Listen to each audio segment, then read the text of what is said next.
শহর থেকে আসা ছেলেদের জন্য, সন্তানদের জন্য দুধ জোগাড় করতে। এই ছবিটি কিন্তু কেবল একবারের ছবি নয়, একাধিকবার এই ছবি আছে। অনেক স্মৃতি কথাকার মায়ের যারা, তারা এই ছবিগুলোর উল্লেখ করেছেন।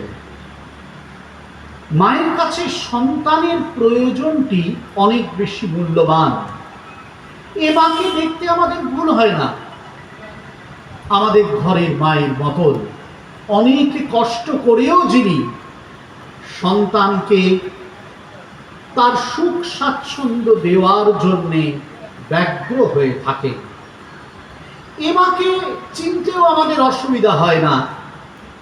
তার কারণ সর্বজ্ঞ সন্ন্যাসী, তার ভারী, তার একান্ত আদরের সন্তান শারদানন্দজি শরৎ মহারাজ। সুতরাং তার জন্য মা এই কষ্টটা করছেন, অসুবিধা কোথায় আছে? এখানে কোনো হয়তো বিস্ময় নেই। পাশাপাশি আরেকটা দৃশ্য জীবনীকারী এঁকেছেন, পূজ্যপাদ জীবনীকার গম্ভীরানন্দজি, আপনারা দেখতে পারেন পড়ে। মায়ের একটি বিখ্যাত উক্তি আছে, আপনারা সবাই জানেন, শরৎ আমার যেমন ছেলে আমজাদও তাই। এটা কেবল উক্তি নয়, এটা মায়ের জীবনে একটি স্পষ্ট করে দেখানো বাস্তবতা। একবার অনেকদিন আমজাদ আসেন, তারপরে একদিন এসেছে। তা যারা মায়ের বাড়িতে কাজ করছেন বাইরে, তাদেরই একজনের স্মৃতি কথা থেকে এই জীবনীকারীটি লিখেছেন যে তারা দেখছেন তাদের একজন যে হঠাৎ করে ঝড়ের মতো আমজাদ এসে উপস্থিত হয়েছে। ফুস্কো ফুস্কো চুল, কাপড় চোপড় নোংরা, কিরকম একটা দেখতে।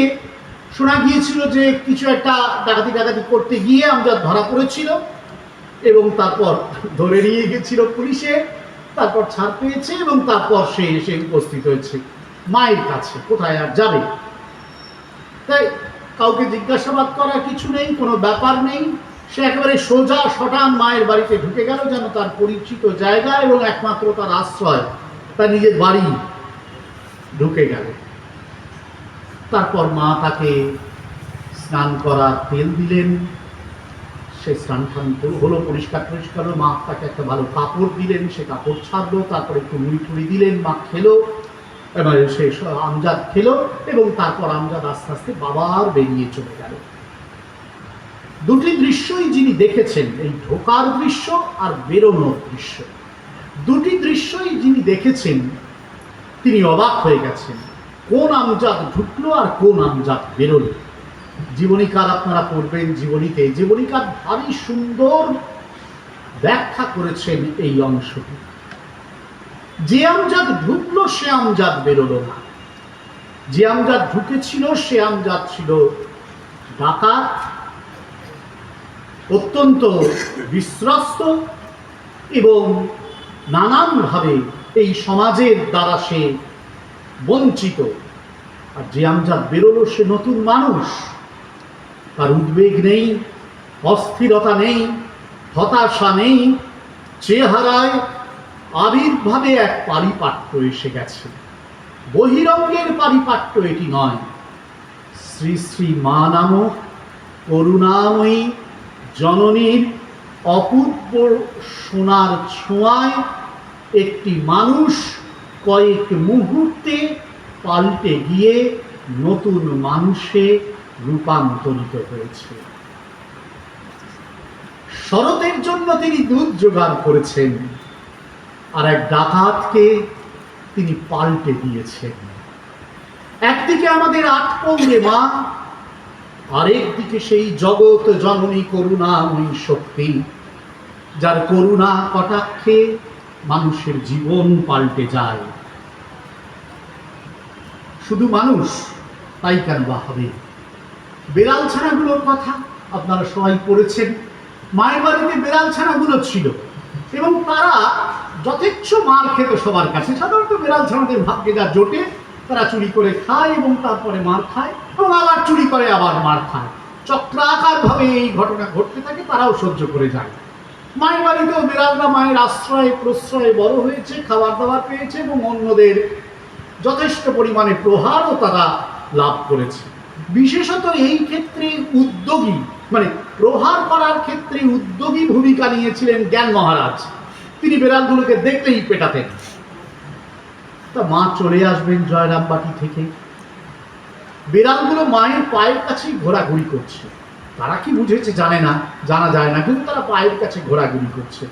মা জ্ঞান মহারাজকে বললেন যে জ্ঞান ওদের জন্য খাবার, দুটি দুটি খাবার দেবে। জ্ঞান মহারাজ হ্যাঁ বললেন। মা বুঝতে পেরেছেন নিশ্চয়ই যে এই হ্যাঁটি খুব মানে যথার্থ হ্যাঁ নয়, মানে মা চলে যাওয়ার পরেই বিড়ালদের কি খাবার জুটবে মা বুঝতে পেরেছেন। তাই মায়ের উক্তিটি এরপরে অসাধারণ। জ্ঞান, ওদের দেখো, ওদের মধ্যেও তো আমি আছি। এই জগৎ ব্যাপিনী মাতৃশক্তি, একটু আগে অজাতানন্দজি বলছিলেন প্র্যাকটিক্যাল বেদান্ত। বেদান্ত স্পষ্ট বলে যে এই ব্রহ্ম জগৎ জুড়ে ব্যক্ত হয়ে রয়েছে। এই জগৎ ব্যক্ত যে ব্রহ্ম তত্ত্ব জগতে প্রকাশ পাচ্ছে কিভাবে? শক্তি রূপে, শক্তির লীলায় সে প্রকাশ পাচ্ছে, তখনই সে ব্যক্ত রূপে প্রকাশ পাচ্ছে। ব্রহ্ম কখনো রূপান্তরিত হয় না, কিন্তু ব্রহ্মের উপস্থিতিতে শক্তির এই রূপান্তরের লীলা আমরা দেখি। শ্রীরামকৃষ্ণ তাই বলেছিলেন ব্রহ্ম আর শক্তি অভেদ, যথাগ্নির দাহিকা শক্তি।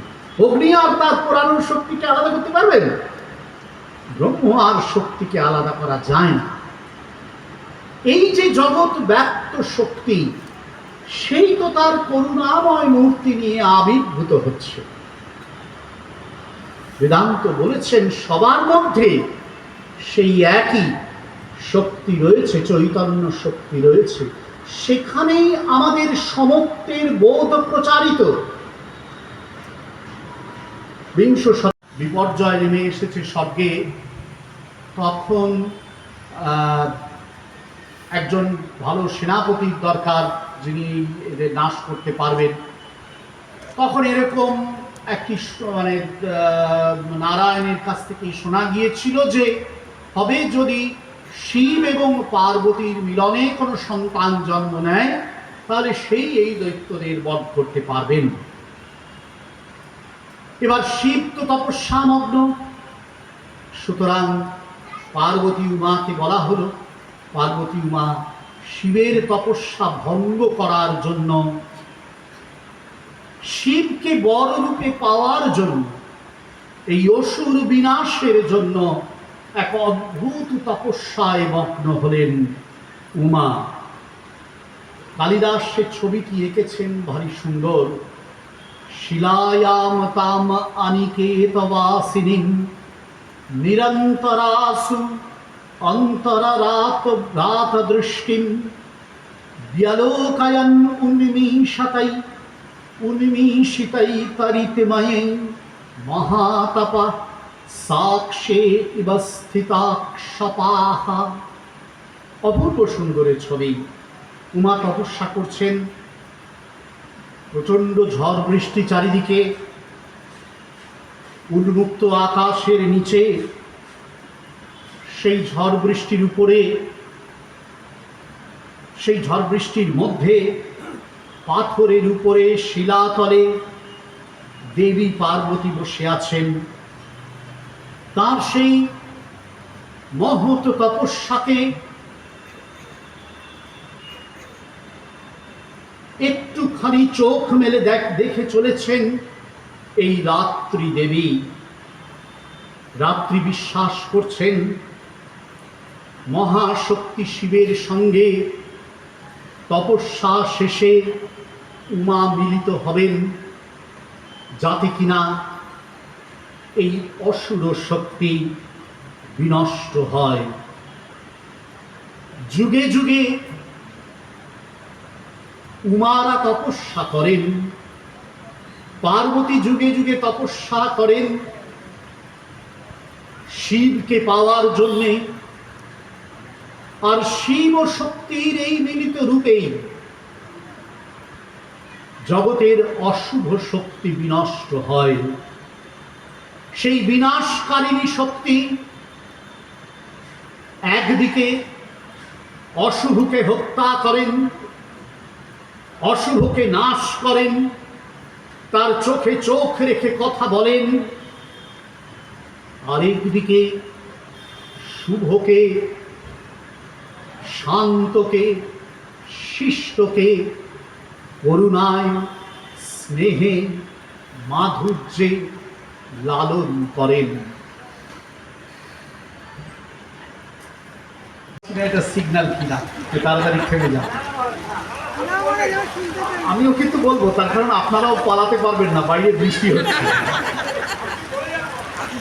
আচ্ছা, যেটা বলছিলাম যে এই যে অনন্ত রাধা তত্ত্ব, যেখানে রাধাকে আদ্যার শক্তি বলা হয়েছে, সেটিকে গৌড়ীয় বৈষ্ণবরা গ্রহণ করেছেন এই তাৎপর্যে যে এই অনন্ত রাধা আসলে জগৎ ব্যাপ্ত মাতৃকা শক্তি, জগতের মা, সকলের মা। এই সূত্রেই, এই তত্ত্বেই তারা কিন্তু এই অনন্ত রাধা তত্ত্বটিকে গ্রহণ করেছে। এবং আমরা দেখলাম যে শ্রী শ্রী ঠাকুরও মাকে, আমাদের মাকে এই অনন্ত রাধা এই তাৎপর্যে চিহ্নিত করছেন। মা তাই জগতের মাতা, সকলের মা। তাত্ত্বিক দিক দিয়ে মা সেইভাবেই আমাদের কাছে পরিচিত। মায়ের এই যে সর্বদাবী মাতৃত্ব বা জগৎ মাতৃত্ব, তার দুটি মুখ্য অভিব্যক্তি। একটি প্রকাশ হচ্ছে তার করুণারূপিণী সত্তা, আরেকটি প্রকাশ হচ্ছে সেই মায়েরই শক্তিময়ী সত্তা। মা বলতে আমরা সাধারণত ভাবি যিনি আমাদের ভালোবাসেন, যিনি আমাদের লালন পালন করেন, যিনি আমাদের স্নেহে মমতায় আগলে রাখেন। কিন্তু মায়ের এই স্নেহময়ী মমতাময়ী রূপের বাইরেও মাতৃকা শক্তির একটি অদ্ভুত শক্তি প্রকাশ আমাদের শাস্ত্র বারবার বলেছে। এই শ্রী শ্রী চণ্ডীর কথাই বলছিলাম, সেখানে আছে শুম্ভ নিশুম্ভ বধ অধ্যায়ে এক ভাই মারা গেছে, আরেক ভাই এসেছে। যে ভাই বেঁচে আছে সে ভাই এসে দেখছে যে তার কাছে দূতেরা গিয়ে তো খবর দিল যে একজন নারী তার অনেক সঙ্গী সাথী নারী যোদ্ধাকে নিয়ে যুদ্ধে অবতীর্ণ হয়ে তার ভাইটাকে মেরে দিয়েছে এবং আরও তার সৈন্যদের মেরে দিচ্ছে। তাই দ্বিতীয় ভাই যখন যুদ্ধে এলো, এসে দেখছে কি কোথায় অনেকে নেই, তো একজন মাত্র নারী রয়েছে। তখন সে ভাবলো ও বোধহয় বাকিদের একটু বিশ্রামে পাঠিয়েছে। তা যখন সে এসেছে তখন এই একজন নারী, তিনি দেবী দুর্গা, তিনি একে আহ্বান করে বলছেন, এসো তুমি আমার সঙ্গে যুদ্ধ করবে, তোমাকে আমি বধ করব। তখন এই ভাই বলছে, তুমি এত গর্ব করো না, গর্ব মা বাহা, এরকম গর্ব করার দরকার নেই তোমার। তার কারণ তুমি তো একা আমার সঙ্গে যুদ্ধ করবে না, আমি খবর পেয়েছি তোমার অনেক সঙ্গী সাথী রয়েছে, সবাইকে নিয়ে যুদ্ধ করে একা আমার ভাইকে মেরেছ, এতে তোমার গর্ব করার কি আছে? তুমি তো একা একা একজন যুদ্ধ করে তবে তো বোঝা যাবে কার শক্তি বেশি কার শক্তি কম। তখন এই একা যিনি মাতৃশক্তি, তিনি বলছেন, আরে মূর্খ, তুমি ভাবছো কেন যে আমি একা? আর তুমি একাই বা ভাবছো কেন যে আমি বহু? বহু বলে কিছু নেই, আমি একা এটাও কিছু নেই। এই আমি একই বহু রূপ ধরি, আর ওই বহু রূপ সব আমাতেই মিশে যায়। আমি এই জগতের একমাত্র শক্তি। অন্যত্র তিনি বলেছিলেন, একৈবাহম জগত্যত্র দ্বিতীয়া কা মমা পরা। এই জগতে আমি একা রয়েছি, কোথায় আমার দ্বিতীয় তুমি খুঁজে বেড়াচ্ছ। এই তার একটি অপূর্ব শক্তিময়ী রূপও কিন্তু রয়েছে। সুতরাং এই দুদিক থেকেই সর্বব্যাপী সর্বপ্লাবী যে মাতৃত্ব, তাকে আমরা আমাদের শাস্ত্রে বারবার খুঁজে পেয়েছি।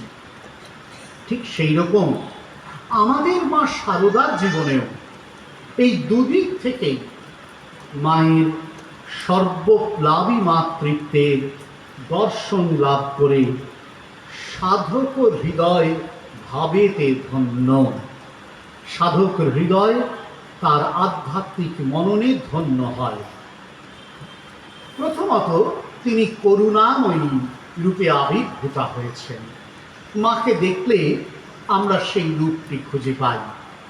ছোটবেলায় সারু তথা বালিকা শারদার জীবনে এই করুণাময়িত্বের যে রূপ অভিব্যঞ্জনা প্রকাশ পেয়েছিল, তার কথা অজাতানন্দজি বলেছেন। দুর্ভিক্ষ পীড়িত জয়রামবাটি গ্রামে ক্ষুধার্ত মানুষের জন্য বিলিয়ে দেওয়া গরম খিচুড়ি ঠান্ডা করার যে ক্ষুদ্র ও ঐকান্তিক চেষ্টা দেখা গিয়েছিল এক বালিকার মধ্যে, সেই রূপটিকে স্মরণ করিয়ে সে রূপ সেদিনের কাছে হয়তো বিস্ময়কর ছিল, আমাদের কাছে আজ তা ধ্যানযোগ্য মূর্তি। আমাদের অন্তরে সে অপূর্ব করুণাময়ী মূর্তিখানি কোনো বালিকার নয়, এক আবির্ভূতা আসন্না জগৎ জননী। দক্ষিণেশ্বরে তখন ঠাকুর আছেন, মাও আছেন, মা ঠাকুরের সেবা করেন, অনেক ভক্তরাও আসেন ঠাসেন। তো একদিন মা প্রতিদিন নহবত থেকে খাবার দাবার তৈরি করে ঠাকুরের কাছে নিয়ে যেতেন। ঘটনাটি আপনারা সবাই জানেন।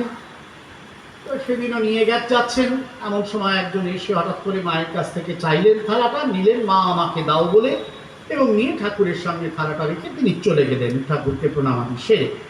মা একটু পরে ঢুকেছেন, ঢুকে দেখছেন ঠাকুর খাওয়া শুরু করেননি, বসে আছেন, ঠাকুর খাচ্ছেন না। মা বললেন, কি ব্যাপার, তুমি খাও। ঠাকুর খাচ্ছেন না। ঠাকুর চুপচাপ বসে আছেন। তারপর ঠাকুর বলতে শুরু করলেন যে কেন মা ওই যে নারীটি এসেছিল তাকে কেন, ওই মহিলার হাতে কেন মা খাবার দিলেন। বলে ঠাকুর তার ব্যক্তিগত কিছু অভিমত ও মন্তব্য প্রকাশ করছেন এবং মাকে বলছেন এটা মায়ের উচিত হয়নি। মা চুপচাপ শুনে যাচ্ছেন, জীবনীকার অন্তত সেটাই বোঝাচ্ছেন। শেষে মাকে ঠাকুর বলছেন, ঠিক আছে আমি খাবো। মা বোঝাচ্ছেন, খেতে বলছেন, ঠাকুর রাজি হচ্ছেন না। শেষে মাকে বলছেন, ঠিক আছে আমি খাবো, তুমি বলো তুমি আর ভবিষ্যতে এরকম করবে না। মায়ের উত্তরটি আপনাদের সবার জানা আছে। মা স্পষ্ট বলেছিলেন যে ঠাকুরের এই উপদেশটি তিনি মানতে পারবেন না।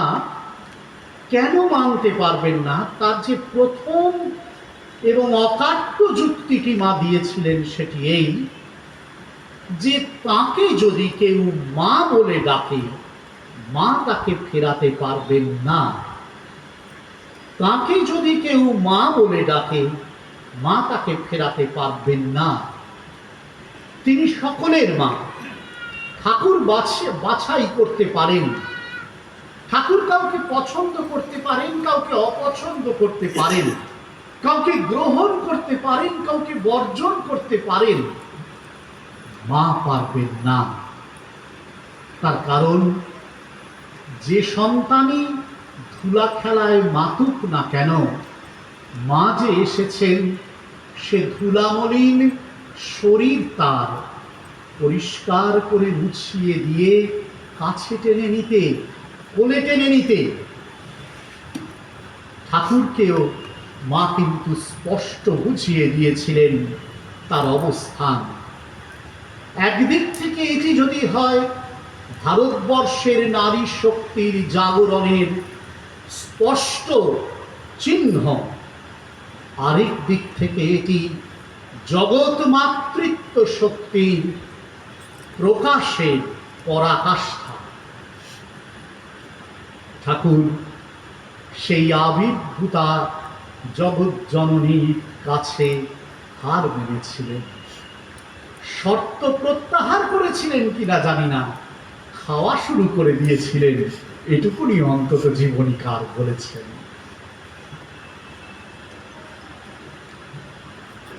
জয়রাম